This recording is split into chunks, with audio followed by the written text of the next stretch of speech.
Hi, everyone. I'm Gold Derby News and Features Editor Ray Richmond, and I'm here with Riley Keough, the Emmy and Golden Globe nominated actor who co-stars with Lily Gladstone and a dynamic supporting cast in the eight-part Hulu limited series docudrama Under the Bridge. The series is based on the 2005 book of the same name by Rebecca Godfrey that tells the harrowing story of the real-life 1997 murder in British Columbia of Reena Virk, 14-year-old Indo-Canadian girl who was the victim of intense bullying that led ultimately to her death.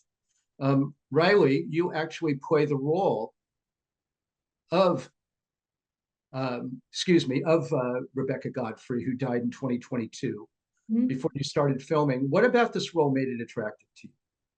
Yeah, I it was the role, but it was also the show.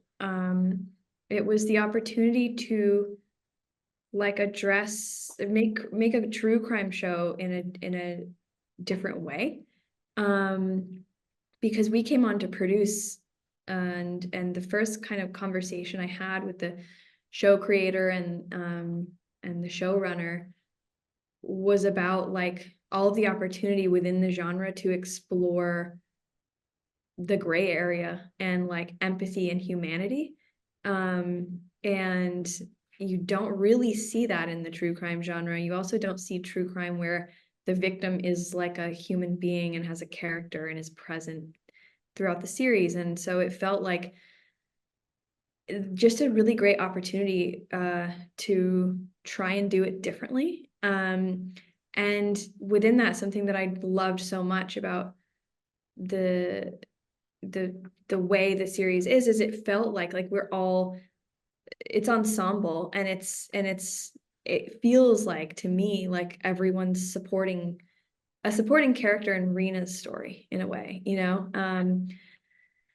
and you're able to see the look at the incident through the lens of multiple characters who are very developed, so it's impactful.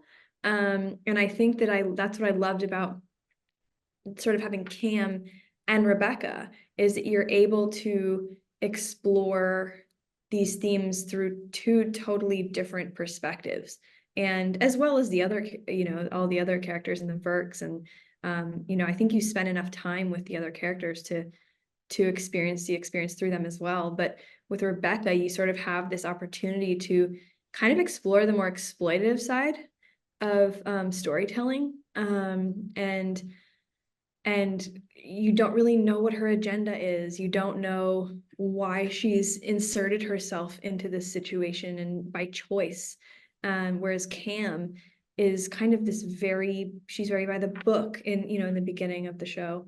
It's very her morals are very clear, whereas Rebecca is kind of feels a little more reckless and a little more selfish in moments. But ultimately, what I love so much about her is that she's on a journey, her own kind of uh journey, which can feel selfish in moments. And you're kind of going like, what is this for her book? Is this like what is she doing?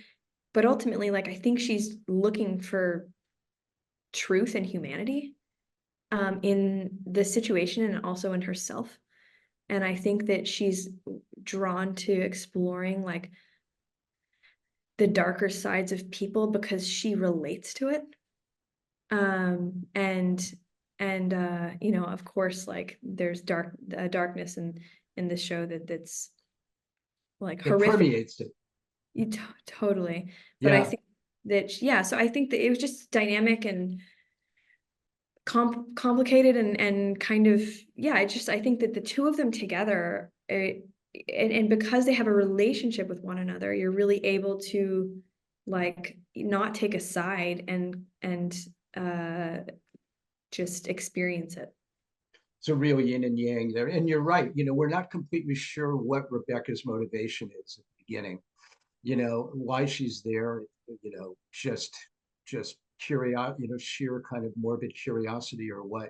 Um, but this is your first time working as a producer on a series, right? Yeah. And uh, were Quinn Shepard, your writer, and Samir Mehta, other executive producer, were they Were they really open to your ideas? Was it a true collaboration?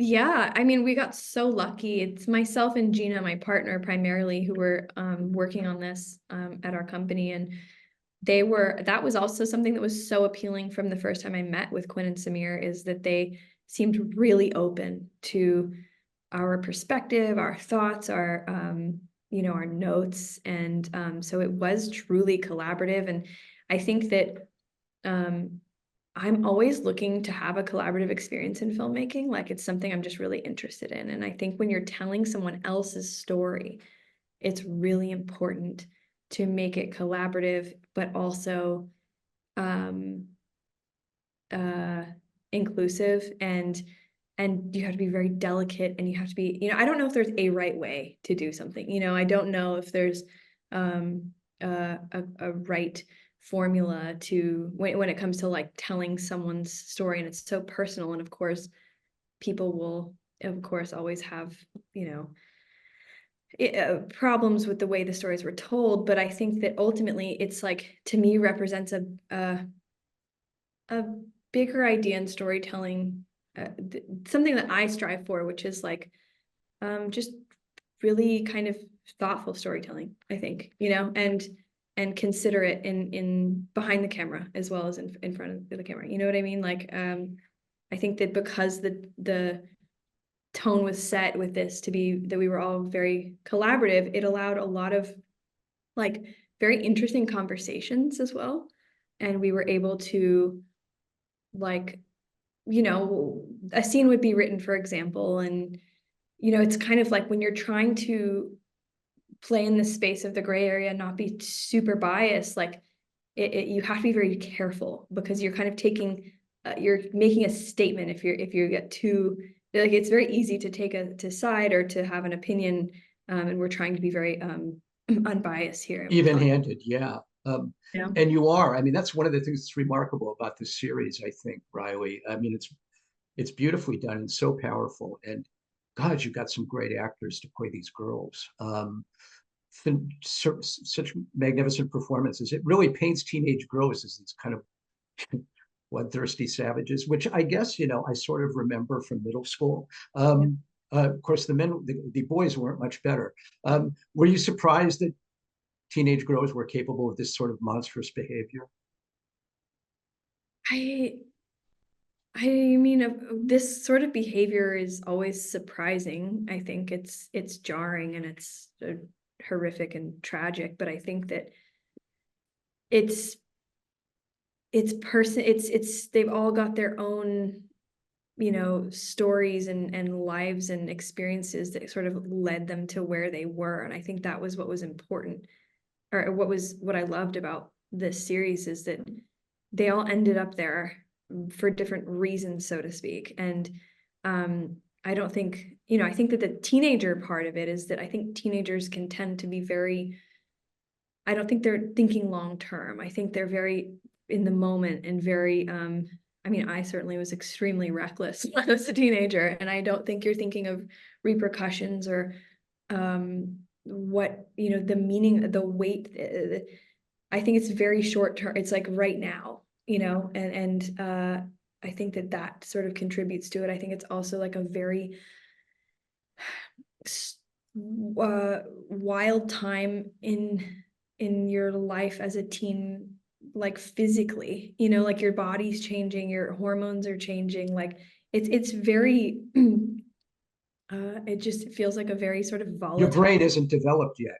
Yeah, you're not, you're it's a very kind of it can I use the word volatile, but I don't even mean it negatively, time in one's life, I think. And so I think you do see these I mean, this kind of thing happens often, sadly, but in bullying, it's, there's a viciousness that is kind of, I definitely see in teenagers that I don't really, know what the answer is, but I think that something to explore is like the resources available, the support systems available, the love available. And they sort of, teenagers, I think, Riley, sort of lack the empathy gene. which is interesting because I know you were talking about how you wanted a much more empathetic sort of true crime experience with this series, which you absolutely achieved.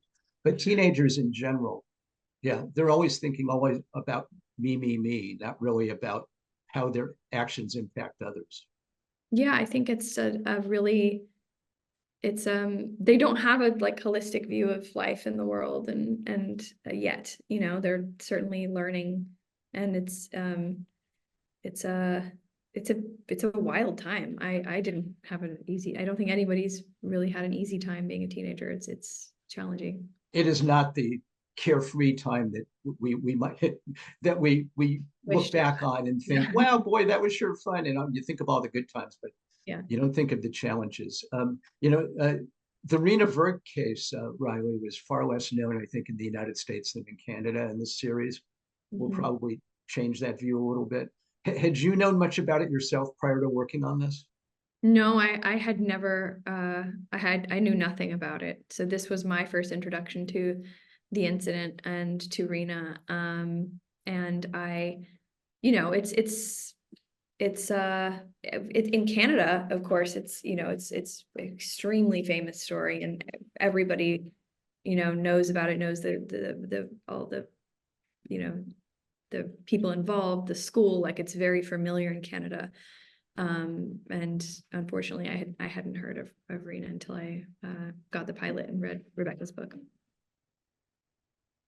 What do you think it was about this case that so obsessed Rebecca? I mean, that where she just had to jump in and had to be part of this and part of everything. I think that she was already interested in like the youth of Victoria. She had written her first book, her you know, and was kind of in that world already. Like the way the show introduces her isn't entirely how she was introduced to these teenagers. She was already within this network of within this world, like in the foster care system, and she was just very interested in kind of the teenagers in Victoria. So that as a whole was interesting to her, and I think she ended up in involved in the case kind of by accident. You know, in the show, she kind of walks in, and then the murder or the disappearance has occurred, and she finds herself right in the middle of this thing. But in reality, she had spent a lot of time in the world first. What was your relationship, Riley, like with Lily Gladstone before you started work together on Under the Bridge? You would weren't you like social media buddies? We were.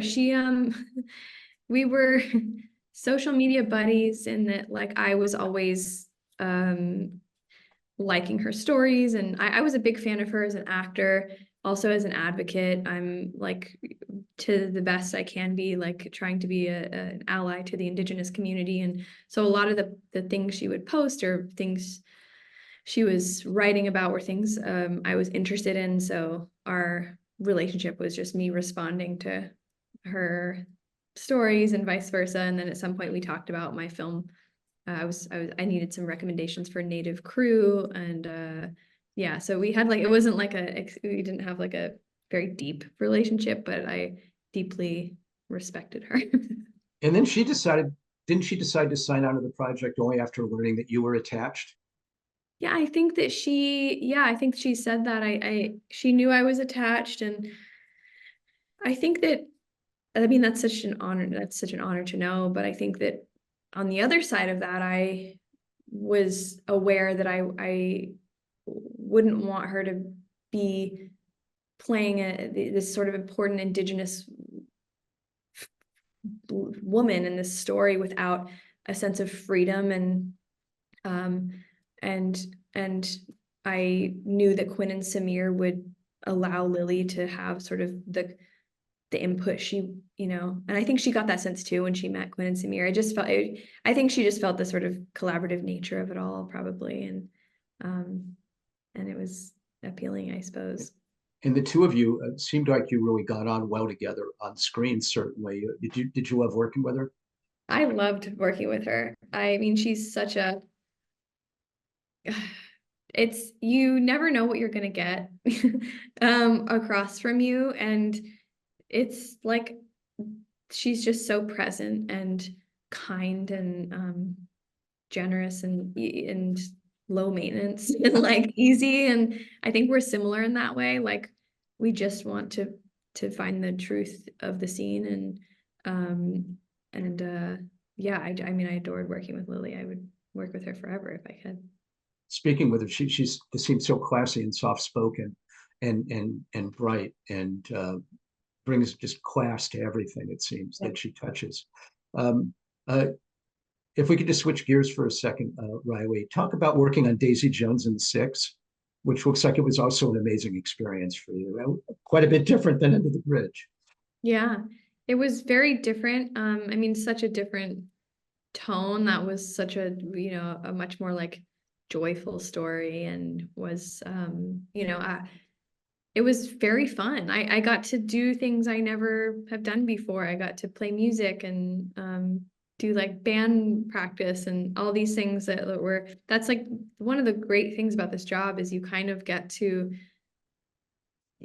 live these lives you would never live otherwise. And so it was so much fun, and learning to play guitar and learning to sing and all of these things. Like it was just and it was such a great group of actors as well. Like it was a joy.